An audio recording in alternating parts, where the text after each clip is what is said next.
What's up, everyone? Nick from Comic Culture here. It's time for another key comic breakdown. This time we're going to go over Daredevil Man Without Fear issue number 181. This is The Death of Elektra. Now, this book was actually released on December 29th, 1981, written and art by Frank Miller. We have Klaus Janson on the colors, and we have Joe Rosen on the letters. Very similar to my first appearance episode, we have a practically charred version of this book, which is perfectly fine.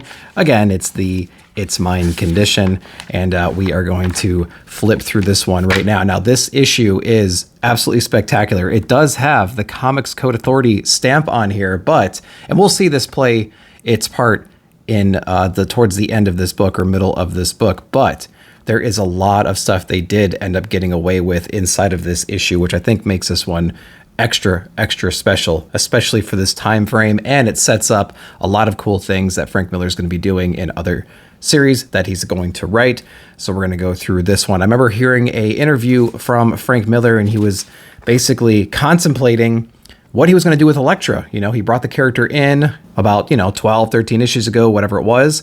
And she was kind of not running her course, but he wanted to do something extra dramatic for the character. And he walked into Jim Shooter's office and just kind of sat down inside and said, I think I have to kill Elektra. And Jim Shooter replied, Frank, just tell me a story. And that's exactly what he did in this series right here. So we're going to go through this book right now, see what's going on.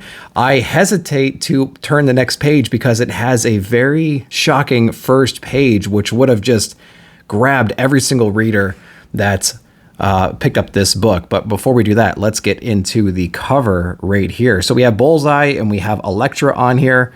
Bullseye versus Elektra, one wins, one dies. And of course we have Daredevil in the background.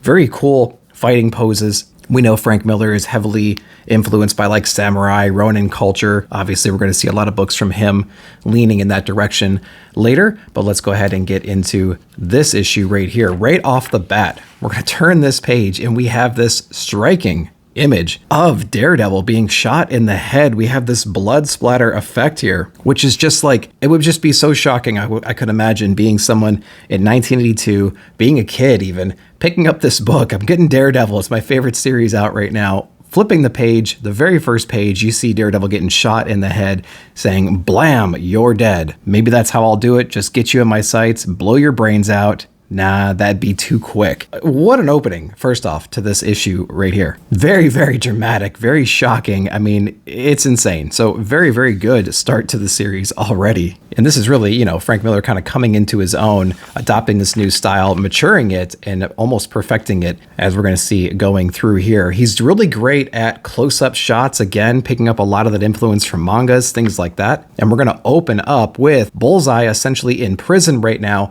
and all he has is time in this private gym that the warden set up for him because his social worker or something like that said exercise is good for him to get the energy out. Otherwise, he'd be just going insane, more insane than he really is. But all this lettering in here, all this dialogue is basically just his thoughts. This entire book basically is like Bullseye's journal, Bullseye's inner thoughts, Bullseye's talking to himself, talking about how he's going to get his revenge on Matt Murdock. He has nothing but time, or on Daredevil rather. He has nothing but time at this point to sit in his cell, work out, hone his skills. And while he's doing that, while he's perfecting all of his techniques, while he's getting in the best shape of his life, all he can think about is the kind of revenge he's going to get back on Daredevil for putting him in this spot to begin with. And we're going to see later what he thinks Daredevil is doing as well in this moment. We have a very interesting scene right here, which is going to become a big point later, which is these headaches that Bullseye gets. He had this tumor that was removed, but he still gets these headaches. And this is going to play a very important role later in the book. But again, he's just complaining about how he's locked up. Daredevil basically insulted his life. Not only did he beat him in combat, but he saves his life. Everything is just going crazy. And you can just really see that line work and even the coloring really coming through on these pages. Real dramatic effect. Again, it reads almost like a play or a poem or a song. It's just really weird experience. It's a really weird experience reading this comic and just seeing what kind of emotion and pacing and feel it brings out in you, because it's extremely dark. and brooding, but it's also like really beautiful at the same time. And so we are experiencing what one of his headaches looks like. It's this sharp stabbing pain that he goes through. Again, he gets locked up. He has to put these arms in these like gauntlets right here to lock him up. And one of the prison guards comes through with his medications, almost taunting him in a way, saying like, "Oh, look at you, you're the big bad dude," you know, kind of like exerting his power over him a little bit. And as soon as he gives him his medicine, he feels better. And Bullseye gives him a little bit of a foreshadowing moment right here and says, "You're a dead man, Harry," because Bullseye is pretty much sick of this guy's crap at this point, and we're going to see that kind of unfold later in the issue. This is an interesting thing too. As he's getting over his mental pain right here, he's like, you know what, I bet Daredevil doesn't have any headaches. I bet he's in his super sophisticated private gym, perfecting his craft, perfecting his techniques, things like that, ways that he's going to take me out. But you know what? Just wait, man. I'm gonna catch right up to you, and I'm gonna take care of business. This kind of lettering right here, we're going to see a lot more in Sin City and some other books. There's like block type text right along the side over here. So you're not going to have these dialogue boxes in the middle. We're going to see more of that in later Frank Miller stuff, but it is cool to see it in here. And again, with the choreography and the acrobatics and things like that, something that they do really, really well in this run. And again, we get some more Bullseye. This time he gets to go out into the yard. I think it's like 1 day a week, something like that. He has to wear his cuffs still because, you know, basically he can turn anything into a weapon. He could pick up a rock on the ground and practically do a prison break with it. So it's pretty intense. I don't know why they don't cover his fingers up, because like that would be something he could use to obviously pick something up and throw it. They kind of wrap him in these sophisticated handcuffs, which is just kind of weird. But anyway, this is a cool moment right here too, because all the other inmates are leaving him alone, but there's one other inmate nearby, and it's actually Frank Castle. It's the Punisher. And they have a little conversation here about like, "Hey, Punisher, you're not going to make it. Is this your first day?" And he goes, "No, it's my third." And he goes, "You'll be dead in a week, I bet." And then Punisher goes back to him and goes, "Yeah, I could be, but you're staying, because guess what? You thought you were going to get broken out of jail? Well, Kingpin has a new assassin on his roster. He doesn't give a crap about you anymore. He's left you behind," all that stuff. And so Bullseye gets a little bit pissed off about that. Like, why are you telling me that? And so I think Frank's motivation here is like, well, maybe you'll snap and you'll get over your head, and maybe somebody will kill you while you're in prison, and that'll kind of be the best thing that could ever happen to you. And so this is an interesting moment. Again, this is going to play out later in the issue too, this revelation that, hey, maybe the Kingpin has moved on from Bullseye. Maybe he doesn't want to deal with him anymore, and he found his replacement. So as we go into the next page here, he's actually being interviewed. Previously in the gym, he was offered an invitation to be interviewed live from Good Evening New York, and he agrees to do that. They kind of get halfway through this interview over here. He's correcting him on his name. He calls him Poindexter, but he prefers to be called Bullseye. And so there's a moment here where it's like, "Don't call me that. That's not my real name," all this stuff. And then we seemingly have another one of his headaches just randomly. Of course, the reporter doesn't know what's going on, but the guard does right here. And he's actually yelling in pain, like, yeah, I'll get your pills. Don't worry. Here we go. He's like, "Oh, hurry, man. Thanks. And he gets it. He actually positions it in his lip. And that's going to be an important spot right there, just because he actually spits it out into the eye of the cop over here, debilitating him, leaving him, I guess, with no option than to fire blindly into Bullseye's midsection. And he actually lines up the bullet with his chains, breaking his chain, stealing his gun, knocking out the other guards, and taking the reporter as a hostage right here. This was just such a cool series of events right here. It's like showcasing how powerful he is, how he can just plan what the next steps are, and how he can easily just take out all these guards. Now, remind you, he's shooting and killing all these guys. There's like a blood splatter. It's inked, it's not red, but I mean, he's headshotting all these guys right here and just killing them. And again, we got our code stamp right here. We got our authority, our Comics Code Authority stamp right there. So we're still getting away with a lot of interesting things in Marvel Comics at this time. And again, he's basically got his hostage telling the other people, you know, you got to get me out of here right now. And they do. They actually swap places with him. He locks the cell behind him. Hey, remember that cop that was taunting him every time he had a headache and how a big guy he was for having his medicine, things like that? Well, bam, he gets his comeuppance right here. And then Bullseye is on the loose with his hostage, trying to escape the yard right now. Of course, he's got lights all over the place. He's already used his gun a few different times. He's only got 2 bullets left. So what do you do with those 2 bullets when you're one of the best shots in the world. You actually go ahead and take out those spotlights so nobody can see you. You use the gun as a weapon, throwing it up, knocking out some of the sharpshooters in the area, using the microphone cable from the interview to latch onto the helicopter and go up, throw the pilots out, and make your escape out of Rikers Island. So man, what just like a crazy scene right here. Great series of events and some beautiful artwork and perspectives and things like that. Like, that's a great helicopter, man. He must have had some kind of a model or something like that sitting around. He had some kind of a reference to make that. Really good effects, really good motion, lots of like spatter and things like that down here, which makes everything really pop and seem really fresh. So awesome landscapes as well over here with the city. And so we're going to see where we go from here. Then we continue Bullseye's, train of thought right here. Again, this is almost like a journal that he's writing to himself in these dialogue boxes right here, thinking about Daredevil, wherever it is you work, whatever your secret identity is. I bet you're coming home, you want to relax, you want to drink a beer, you want to listen to the radio, and you're just now hearing about my escape, and I bet it's got you worried. But you know what? I bet you don't get afraid of anything, not even me, but just wait. I'm coming for you. I bet you're going to look for me in all the shadows, things like that, but I'm going to be in the one you're not looking in, and I'll get my revenge on you. So we have Daredevil listening, obviously hearing the news right now, getting ready, going out on the town, trying to figure out if he can find Bullseye before he causes any more trouble. Then we have Mr. Slaughter, who's kind of like a mob boss in a way. He actually reports up to the Kingpin, giving his goons here the order to go take out Bullseye because Kingpin wants it done. The guy's nothing but trouble. He wants to take care of him. And so he's telling his guys, you got to go take him out. But they're asking for overtime on that whole thing. And Bullseye is wanting more information about this other assassin that's out there right now, knowing that that they're working for the Kingpin. And he thinks that Mr. Slaughter is going to have some information about this person. So he's kind of eavesdropping on their conversation right now. The goon right here that was sent out saying like, oh yeah, I want overtime. I want double. I want better pay. I want top rate if I'm going to go after Bullseye. He's sitting here smoking a cigarette by the window, which is pretty cool because Bullseye is saying, man, it's been a while since I've had a cigarette. I just know that smell. The guy goes out to flick his ashes out the window. He pulls his hand back in. He doesn't have a cigarette. Bullseye stole it from him. And we get this close up, like, oh crap, kind of a moment right there from the guy smoking. And all of a sudden, boom, man, there's Bullseye saying howdy with that cigarette right in his hand. It's that great moment where something is building and something's going to go off the rails. We see that shock moment right there, and then bam, we're jumping in the room, we're knocking guys out, we're throwing batons around, knocking people unconscious, killing folks with knives, things like that. And we're right up here against Mr. Slaughter, who is like stone cold, man. He's just sitting there. He doesn't care. He's an old man. He's seen it all. He knows Bullseye probably won't kill him. He has information about this other assassin that took over for Bullseye when he was captured, and he gives them the name Elektra. And he says, the only lead I can give you is that she's been instructed to eliminate an attorney named Franklin Nelsey. So Foggy, man, he's in trouble right now. Elektra is on the way.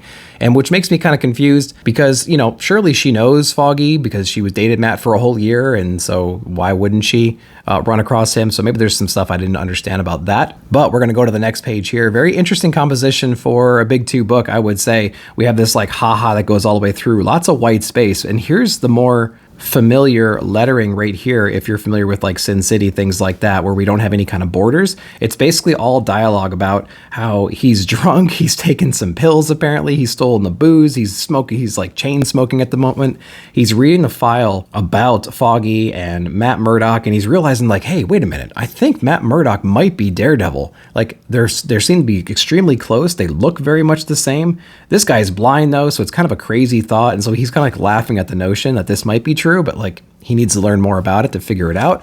And he's starting to realize like, I think he might be Matt Murdock, and it's starting to make sense. And so he's coming to this realization here as he's going over the file. And so what does he do with some of that information? Well, he goes to investigate and see if it's actually true. He actually goes to a public hearing where Matt Murdock is representing this little old lady who just wants to get, custody of, I don't know, her kids back or something like that, grandkids, and she's capable of taking care of them. They actually win the case right here, and Foggy's with Matt, and Bullseye is actually disguised inside of the crowd. He actually taps the back of Foggy with some kind of a bug, right? So something that's going to stick on him so he can hear everything that's going on, and he starts to follow Foggy around. He hails a cab. He realizes he has to follow.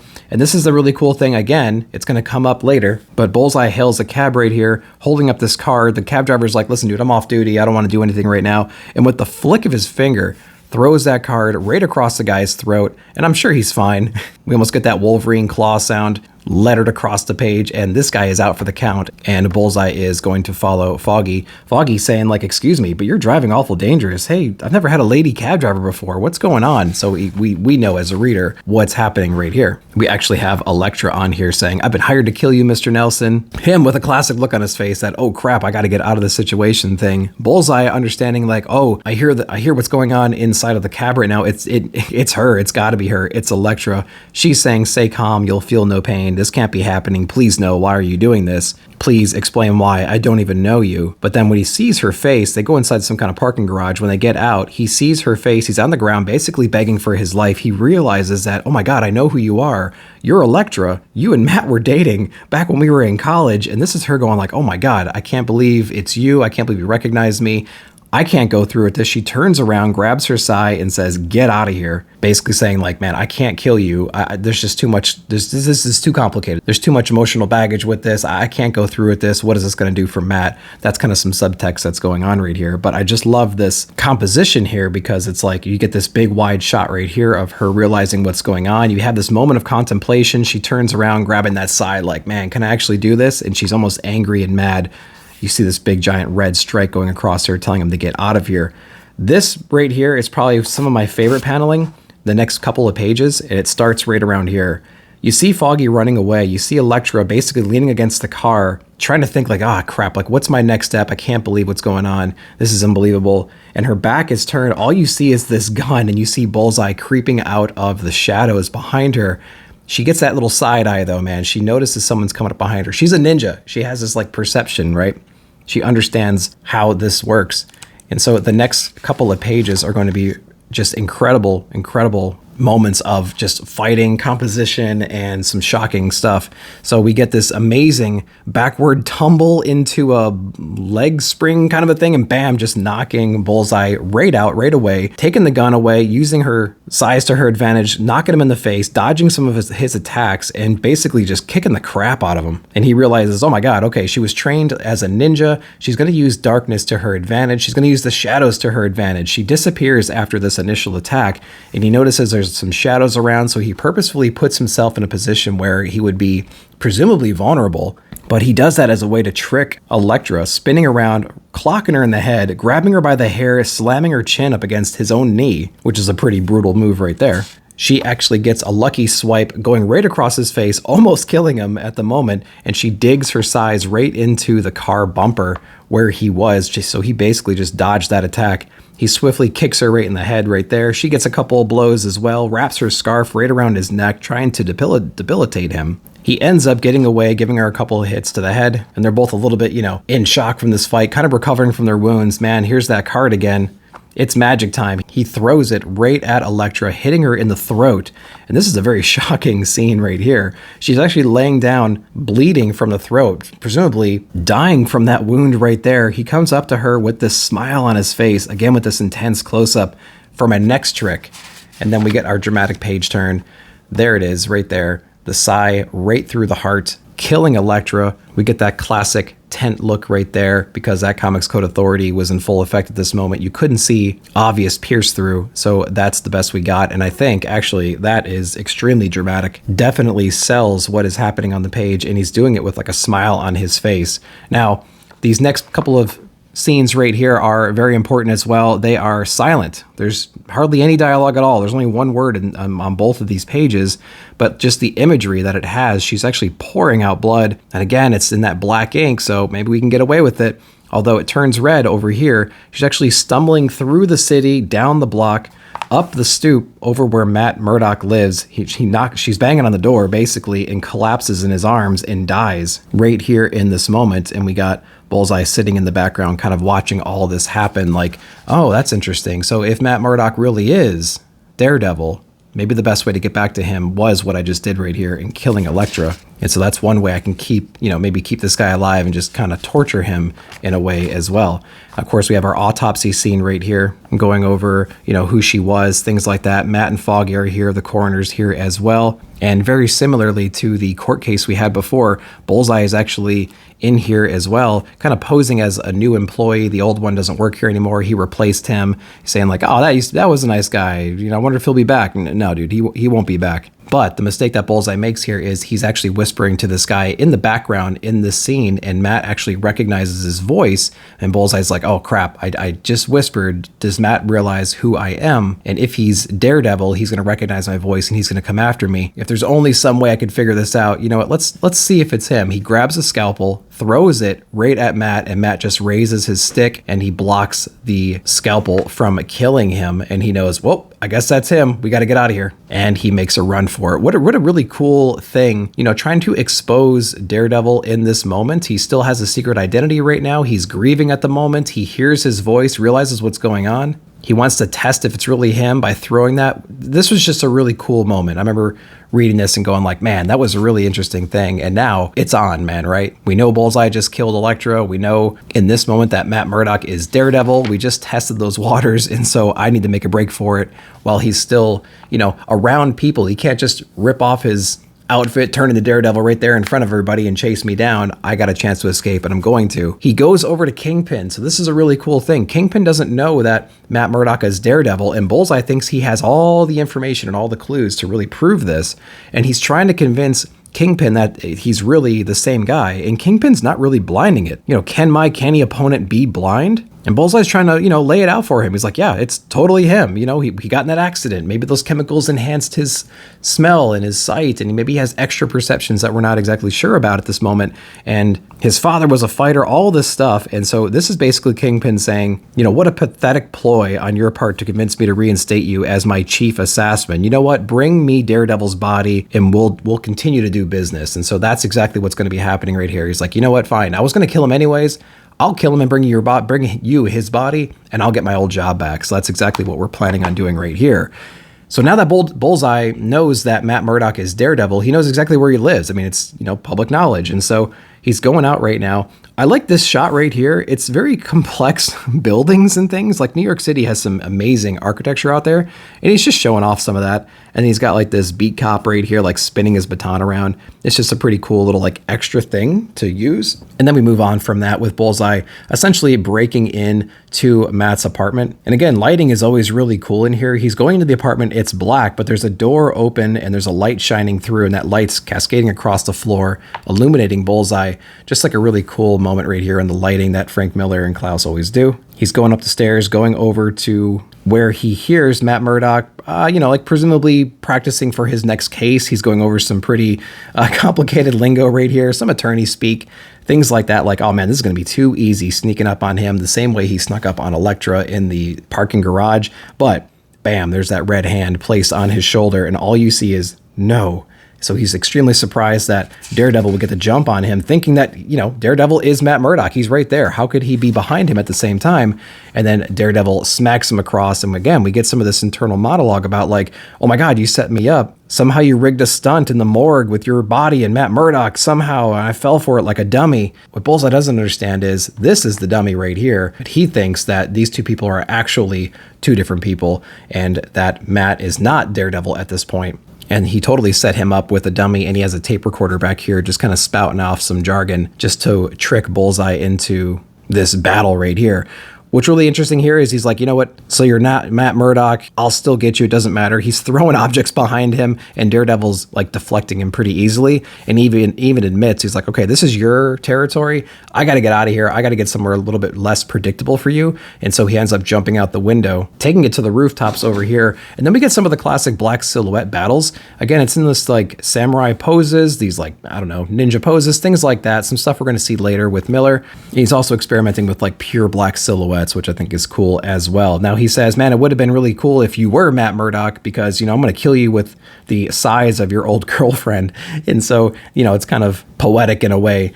And so they continue this battle right here with some amazing choreography and fights, spearing him off the building, falling down off the rooftop. And then we end up landing, crashing through a window, basically in this other building or warehouse or something like that. But this is an amazing panel right here, just showing the vertical fall in this gigantic vertical panel. And Daredevil's actually been stabbed in the stomach a little bit. He continues the fight though, because he's just filled with rage at the moment, trying to land some blows. Man, this scene right here, Bullseye actually dodges his punch. He cracks through the window a little bit.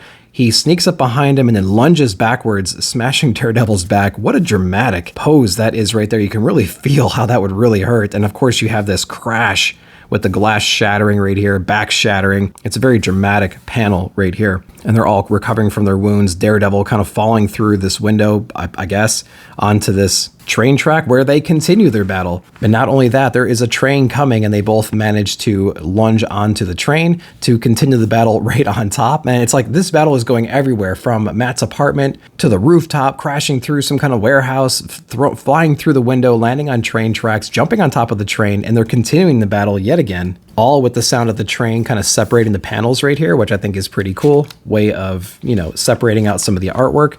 And this is a really interesting scene too. Man, there's so many vertical panels in here. And again, it's to show that height. They actually leap from the train onto these cable wires and they are differentiated again by their weapons. So you can kind of see who's doing what. Daredevil has the idea, you know what, I'm gonna jump up and down, trying to destabilize Bullseye, and when he starts to fall, man, he reaches over and grabs him, holding him from basically falling to his death. And if you notice, he's grabbing him by the wrist right here. And so Bullseye's like, no, you won't save me, not like before. Kill you, I'll kill you. And then Daredevil, man, Daredevil's gangster right here. He basically says, you'll kill no one ever again. And then he lets go of Bullseye. And you see this descent all the way down to the floor. And you hear nothing. There's no sound effects. There's no anything right here, presumably meaning that he is dead on impact. Now, we get some moments here where, again, we have all this dialogue that is all the inner thoughts, you know, kind of diary language that Bullseye has. And it opens up with a close-up on the Kingpin's face right here, something we've seen several times so far in this book and he'll use in other books. But basically this is the Kingpin hearing word that Bullseye, you know, is dead or basically in the hospital, completely bandaged up and everything. So what does Kingpin do? He takes his file he has on Bullseye, gets rid of it, and he's like, you know what? You're probably already starting to look for a new hitman. You'll need one without me and without Elektra. That's right, I almost forgot. He goes, maybe I didn't get you this time, Daredevil, but I got her, didn't I? I got her good. Then we get this cemetery scene right here where Matt Murdock is actually at the tombstone, the gravesite of Elektra, starting to mourn, and we're going to get a cover of one of the next Daredevil issues of Matt, you know, embracing the tombstone, and it's a very emotional thing to see. And then to close out the issue here, we're actually, again, bam, up that close-up of Bullseye's eyes right here, saying, you know, you just got lucky, that's all. I could have beaten you, I almost did. Next time I will. Oh, sure, I know what you're thinking. There won't be a next time. But you're wrong, Daredevil. You're dead wrong. Admitting here that my spine is shattered. I can't feel my arms. I can't feel my legs. I can't even talk. But man, I can hate. I hate you more than ever, and that'll be enough. No matter how many months and years it takes, I'm going to put myself back together, and then I'm going to come for you. Just wait. And again, we close out with that close-up shot of his eyes. So, dang. That was quite an issue of Daredevil. I really enjoyed this one. Again, some of the key moments here. This was the death of Elektra. So Elektra wasn't really in a lot of this book. This was mostly about the revenge of Bullseye, getting back at Daredevil, learning some secrets and things like that. But I will say that it really works because without all this backstory, without all this hate, without all this other context, this moment right here doesn't really shine as much as it would have if we just had some kind of a quick thing. It was a slow build up. And then when it came to the execution of her death, man, it was handled very, very well. And it was extremely graphic and dramatic. And it was just shocking to read this for the first time. You know, and this scene right here has been emulated many times, I'm sure, but it's nice to see the original right here. I'd love to see the original artwork for this particular page right here. I just want to see those raw lines. I want to see the whiteout. I want to see the different ideas that they had. I want to see if this tent was here to begin with, or it actually had some kind of a penetration thing and it was changed with, you know, just to add this fabric here. I want to see all that stuff. So I might need to do some Googling and try to find that original page. But man, the flow and the feel and everything about this book was incredible, incredible. I think what made it really special was just the perspective. It was just this deranged, evil madman out on this revenge mission, and he certainly got it. So I hope you enjoyed that issue of Key Comic Flip Through featuring the death of Elektra, Daredevil number 181. Let me know what you guys thought about this one, and if you were around back in the day when they came out, what were your impressions of this book? And if you read it later in life, what did you guys think of it the first time you read it? Definitely want to know down below in the comments. But as always, I appreciate you watching the video. Like, subscribe, share, hit that bell notification to be alerted when I put out a new video. Thanks so much for watching. See you in the comments.